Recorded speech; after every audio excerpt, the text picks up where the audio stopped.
You are listening to the Toxic Mold Podcast with Steve Worsley, the toxic mold expert and your number one source for mold consulting and mitigation in the USA. Let's dive into a brand new episode. Before we get started on this episode, here's a not-so-short disclaimer. While all attempts have been made to verify the content provided in this podcast, neither the podcaster nor the producers assume any responsibility for errors, omissions, or alternative interpretations of the issues discussed here. All information stated in this podcast is the opinion of Steve Worsley. Steve Worsley is a mold specialist with over 25 years of experience in the construction and mold industry. The Toxic Mold Podcast is for information sharing purposes only. The views expressed are those of the podcaster and his alone. These views should not be taken as expert instruction or commands. While there may be references to medical conditions and symptoms, all podcast episodes are the opinion of Steve Worsley, and any medical questions or concerns shall be addressed with the appropriate licensed medical professional or professionals. As the podcaster refers to different mold types, please be aware that Steve Worsley is not a microbiologist, and questions concerning mold specifics should be answered by the appropriate professional. Steve isn't, nor does he offer any legal advice. For any legal advice, you must speak to a lawyer. The listener is 100% responsible for his or her own actions. You can check out Steve's books on Amazon. Just go to Amazon and search for author Steve Worsley. You can also take Steve's mold education courses, such as Mold 101 and the Mycotoxin Prevention Kit, by going to cnccontractorservices.com. Again, check out his mold education courses at cnccontractorservices.com. Now, let's get to the episode. Hello, you're listening to the Toxic Mold Podcast with myself, Steve Worsley. We have my wife, Cassandra. How goes it? Going good. We're almost getting into summertime. Oh, yeah. Summertime is here. Yeah. Today's topic is an interesting one. Crawlspace mold, the silent source contaminating your whole home. What do you think about when you hear that? I think that crawl spaces are creepy. They're tight quarters. They're full of spiders, possibly snakes, probably mice. And I think most people never want to go into them. Okay. Well, I'll tell our listeners the reason you want to go in there, or at least do inspections. It could be the single biggest source of mold in your home, and you haven't even gone down there to understand what's going on. Well, and I think that's why this is such an important topic, because I would bet most people don't go into their crawl spaces. They set it and forget it. They move into a house and they don't go in there. And it's kind of like when they hear an episode like this, they go, okay, what do I need to go in there with? Do you need a headlamp with a light on it? Do you need a machete in case you get to a snake? I mean, I don't know. I don't like snakes. So yeah.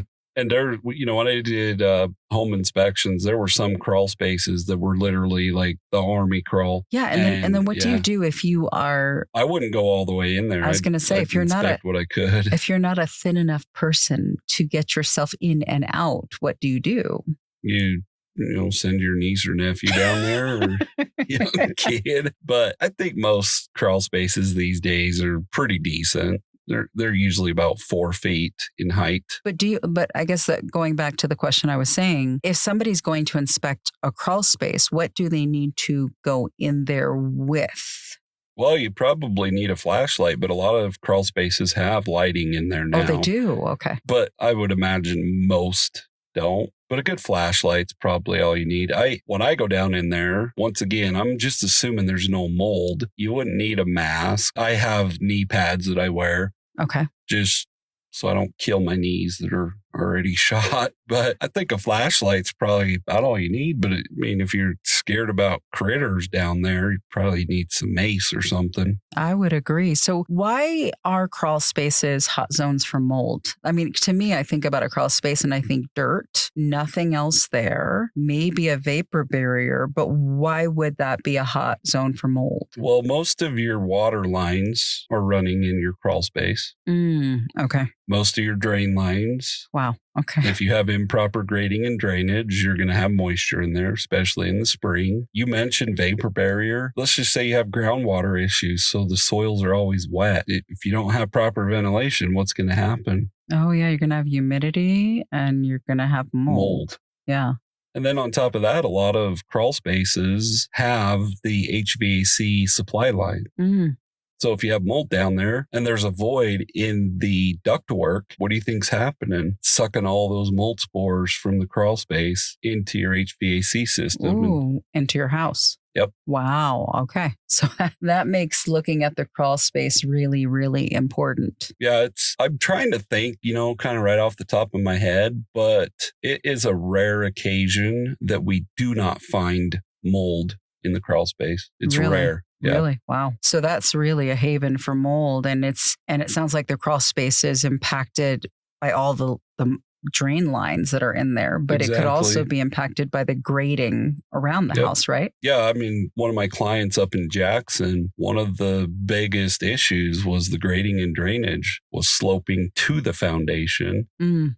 All the water was coming inside the crawl space, which brings us back to if there's not proper ventilation down there, you're going to have humidity issues. If there's water coming in, elevates the humidity. Once it hits 60%, mold starts growing. Bam, you've got mold issues. So should somebody put a humidity gauge in the crawl space to keep track of the humidity? Oh, yeah. Okay. Yeah, we talk about it quite often, like with the Govee. Oh, wow. Okay. So you wouldn't want to put one that you have to physically go down there and look at, or I wouldn't. Yeah. But you put a Govee down there. And you have an app. And then it Bluetooths to your phone. Oh, okay. So, wow. So really, you could be having mold issues in a crawl space that you never go into, but then the mold issues get into your home, through the HVAC system? Yeah, it's that or what we call the stack effect. Okay, which is? So the stack effect is, warm air rises, cool air drops. Yep. So the warm air rises, well, your crawl space is below you. So where do you think the air goes? Goes up into the house, yeah. Yep. So I hear it all the time, and I'm just throwing this scenario out there because when we see mold issues in an attic, I always get told, well, because of the stack effect or heat rises, we don't have any issues or concerns about the mold in the attic coming down into the home. And I say, well, yeah, technically, but from a building biology perspective, air pressures are always changing. Yeah. So then how often would you recommend that people check on their crawl space? We go over it every spring and fall in our checklist. That's true. I wouldn't. I mean, unless the listeners don't like their husbands, I wouldn't send them down there all the time, So, but twice a year. Okay, so twice a year, and plus have some sort of Govee Bluetooth humidity gauge to kind of assess periodically. Yeah, and I would say to have a couple of them or three. Oh, okay.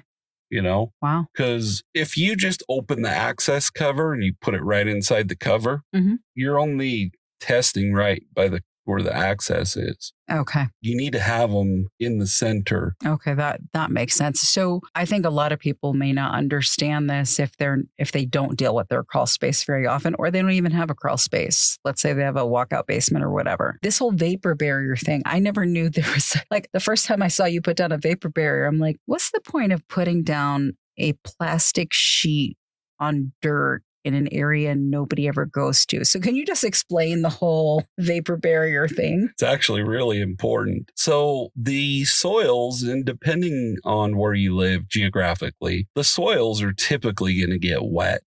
Okay. Now, if you live in an area that has a high water table. And what is a water table again? It's how much moisture is in the soil. Okay. So if you're in a high water table area, so you've seen in town, remember the house that was in the truss? Oh, yes. Oh, yeah. It was across from the river. Yeah. Yeah. So the water table would be high. Mm-hmm. Out here in Wyoming, what do we do a lot? A lot of ranchers irrigate. Oh, yes, they do. And what happens when they irrigate? Yeah, the soils get wet. Exactly. Yeah. It's very common that you're going to have water vapor coming up from the soils. So we put a vapor barrier down. We seal it with seam tape.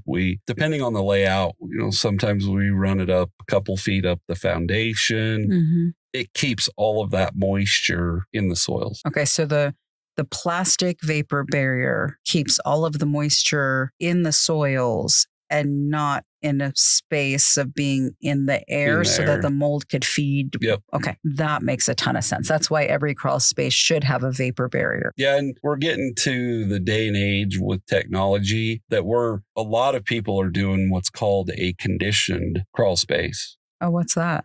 Meaning it's all sealed up. And then you have what's called an ERV, energy recovery ventilation system that circulates the air in it. So like in our crawl space, we have vents, right? I guess so. It tells you how much I go in a crawl space. Nope, never. Yeah, we have probably 8 vents. We probably actually have 12, 4 on each long side. So the front and the back. And then on the ends, we have 2 on each end.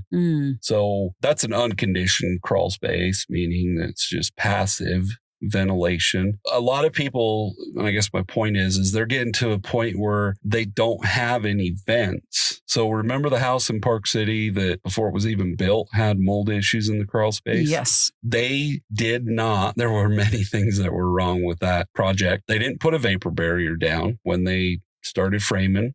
They had an ERV system, but it wasn't hooked up yet. And then guess what happened? Oh, I'm sure moisture and mold and cellulose materials and all of it combined to be a mold fest. Yeah, it was so bad. The subfloor it's a high quality. It's called Advantech. And their big marketing message is it can't warp. Well, they had to literally tear a majority of it all out, except for the areas right next to the walls. Wow. Because the walls were already framed. My point is it got really, really humid down there. Mold started growing. So you got to be careful. If you have no ventilation ports, you've got to have something to move the air around. You can put dehumidifiers in there with dehumidistats. We talked about that, that are set like at 50%. You can have an ERV system, it's almost like having another HVAC system, but it's only in the crawl space. Okay. And when I say HVAC, it's not air conditioned, but it's designed to recirculate the air all the time. That's interesting. Okay. But that's a relatively new thing, right? ERV system. Newer, yes. Newer. So then I've heard you mention the concept of encapsulation. Which is the same as a vapor barrier. Oh, it is. Okay. So when people are talking about a vapor barrier, that is a way of doing encapsulation. Well, I'm sure my fellow professionals that listen, they're going to be like, no, Steve, there is a difference. A vapor barrier is typically just going to go on the floor. Okay. When you do an encapsulation system, it goes all over the floor and then up the foundation. Okay. So for my fellow professionals, I do know the difference, but it's the same concept, if that makes sense. So it's the concept of separating the moisture in the soils so that it doesn't create mold issues. It's like putting a raincoat on. Okay. That's a perfect way of looking at it. Okay. It keeps all the water out. So it keeps it all out of the air in the crawl space and keeps it in the soils. Okay. So if somebody suspects that they might have a mold issue in their crawl space, what are the first 3 things they should be doing? Like I always say, first, you got to figure out what's causing it. Okay. So if you were to say, hey, Steve, I have mold in the crawl space, first thing I'm going to ask you is why? Well, if you live on the East Coast, it's humid. Or as you say, humid. Exactly. We want to figure out what's causing it. So is it just because it's humid there and we don't have enough airflow? Because if you have vents, think about that. If you have vents for your crawl space like we have here, we would just be recirculating humid air. Exactly. Which wouldn't be a good thing. Another defect could be, let's say, the water line going to the kitchen's leaking, kind of like when we first moved in here. It was a water spigot, but exactly. It could be a drain line. It could be the sewage line, which would be really nasty, that's leaking. It could be groundwater. It could be the grading and drainage from the exterior. It could be a number of things. So I would ask what's causing it. And if my client says, I have no idea, I'm like, well, we've got to figure that out because we have to do what I love to say is stop the bleeding. Absolutely. So really root cause analysis, that CSI investigation as to why. What's the issue with their crawl space? And then what does somebody do? Well, then we start taking, you fix the defect. Yes. Then we go to the vapor barrier or encapsulation. Maybe we need a dehumidifier. So once again, if you're on the East Coast and it's humid, maybe we put a dehumidifier in there. Okay. The thing is, we touched on it, like these days, more or less, we want to keep it closed up. Now, if you're out west, it's not humid, is it? No. It's usually not high enough to cause any issues. But if we lived out on the East Coast and it was humid all the time, I'd be like, hey, let's seal up these ventilation ports and put a dehumidifier in there. Absolutely. Okay. Does that make sense? So it's really CSI investigation, get to the root cause, fix the defect, then get preventative with the vapor barrier encapsulation, ERV system, dehumidifier. Yep. Because, think about it. Let's just say it's a groundwater issue and you just throw a vapor barrier in there. It's likely going to have voids in it. So all that water vapor is going to come into the crawl space. It's going to elevate the humidity. So you're still dealing with the same problem. But if it's a groundwater issue, we can put a sump pit in there and a sump pump with a float and then tie it into, you're not supposed to tie it into the sewer line. But does that make sense? You want to address what's causing it because you might not be gaining anything by just putting a vapor barrier in there. That's very, very true. So then thinking about just this whole thing of crawl space mold, what's your call to action for people? Put at least 2 Bluetooth gauges, humidity gauges down there. There we go. And it needs to stay below 60%. Below 60%. There's the threshold. Yep. We have currently on Udemy, we're trying to get stuff going on, Sam Store? Stan Store. Oh, but currently we have a free course on Udemy. Mm-hmm. We have a DIY mold inspection course and a DIY home inspection course.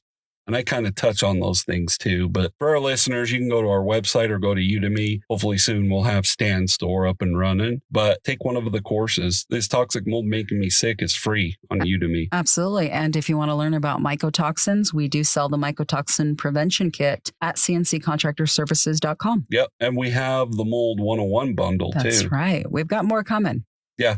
I mean, any of those that have religiously been following us, no, I have tons of educational things out there. So yeah, more to come. All right. Well, we appreciate all you listeners. Have a great week. Thank you for listening to this episode. Are you ready to take control of your environment and protect yourself from harmful mycotoxins? If you said yes to that, check out the Mycotoxin Prevention Kit. This easy-to-follow digital program is delivered straight to your inbox, guiding you through simple steps to reduce your exposure to the harmful byproduct of toxic mold, helping you feel safer and healthier at home. The Mycotoxin Prevention Kit gives you loads of education on mycotoxins for a really affordable price. Get started today by visiting cnccontractorservices.com/mycotoxin prevention kit. That's cnccontractorservices.com/mycotoxin prevention kit.